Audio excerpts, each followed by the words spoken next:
Hello everyone, welcome to my channel. Today I will show you how to open and manage ports with firewalld in AlmaLinux. So let's get started.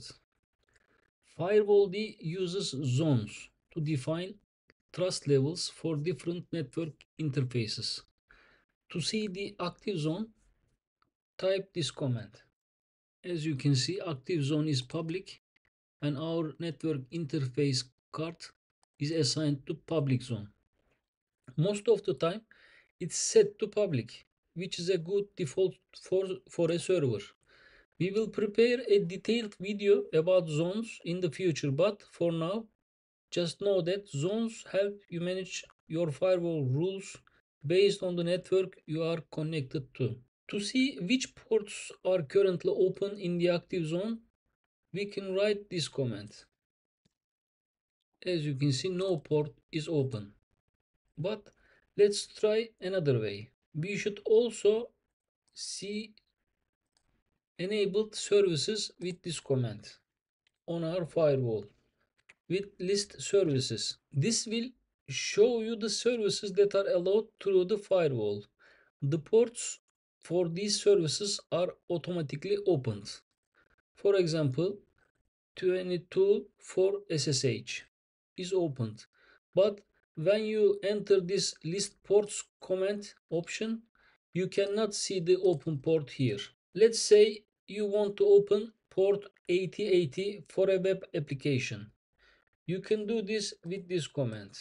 Port 8080 with TCP protocol will be opened and added to public zone rules with firewall command. Success. But this is temporary. It will be reset after a reboot or reload. To make it permanent, we should add permanent option to our command. And finally, we should reload our firewall settings to activate our changings. Okay, we reloaded our rules. Instead of specifying a specific port, you can also open a named service like HTTP or SSH.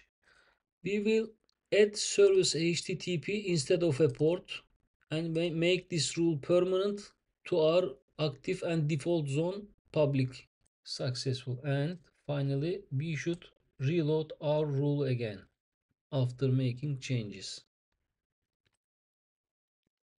This command will automatically open port 80 for you.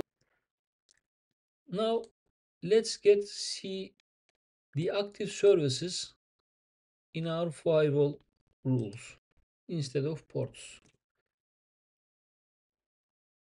These are the predefined name services. If you want one of them to your rules, you can add with add service command. Now to close a port, you can use the same command but with remove port option. Let's close our port 8080 now with this command. As you see, we are now using remove port option to our zone public zone settings and making it permanent. And don't forget to reload again. Now finally we want to remove the service we had before, HTTP service. As you remember, we are removing HTTP service from our firewall rules and making this rule permanent. After that, we are reloading our firewall rules. If you found this tutorial helpful, please like and subscribe for more Linux administration videos. Drop any questions in the comments below. Thanks for watching.